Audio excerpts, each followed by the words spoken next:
Welcome back to Classical Grooming. Today is going to be a very mini history lesson where I'm going to walk through some of the discontinued products that I used 30 years ago in my when I was working at a barbershop, my parents' barbershop. So Masterwell, of course, is a name that I've talked about before. It is a very popular barbershop brand. It apparently has gone out of business in the past couple of years because the products seem to be disappearing off the shelves. But they made shampoos, conditioners, aftershaves.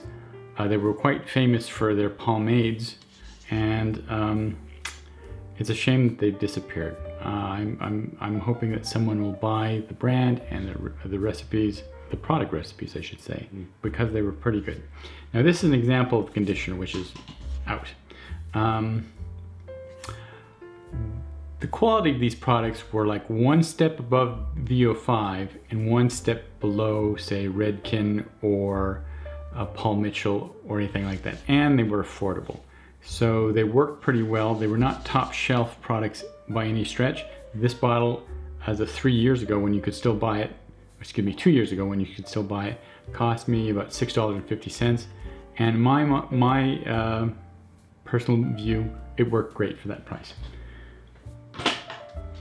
So this is Gable's cream oil. Now this is something I actually bought back from the 90s. I have this much of it left, and for a while, of course, it just sat in a box because after I moved, it had been there, and then I recently pulled it out, as of a couple of years ago, and started using it again.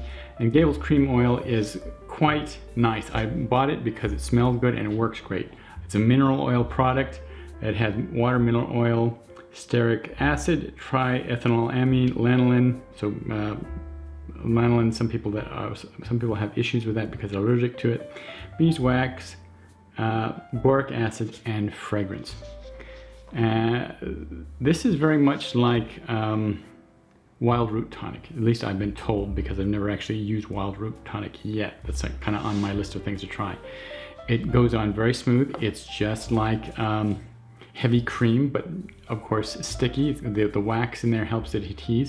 You put it in your hair, you comb it through, good to go. It has a medium hold, lasts pretty well, smells good. I've always had compliments, at least when it was first new, of the odor.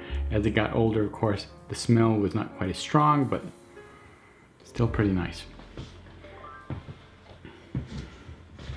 And lastly, we go back to Grooming, which is a sort of a sub-brand of Masterwell products. Grooming was mostly the hair styling products version of Masterwell.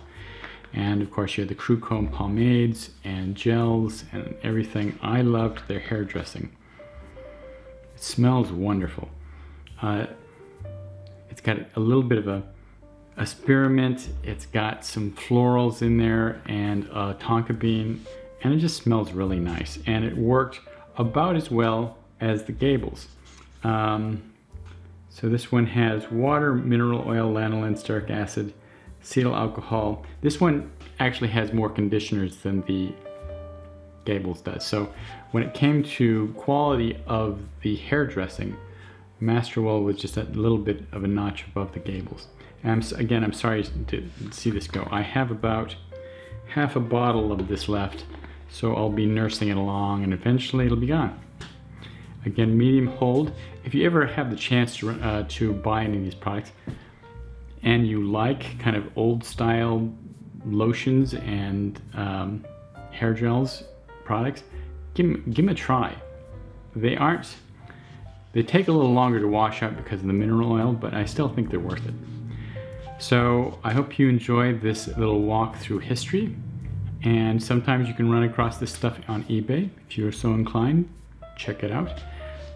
I think I will probably keep the bottle just as keepsakes and keep them on my shelf for decoration because they have a sentimental place in my heart. Thank you very much for stopping by. If you like classical products or reviews of modern products through a classical lens, please subscribe.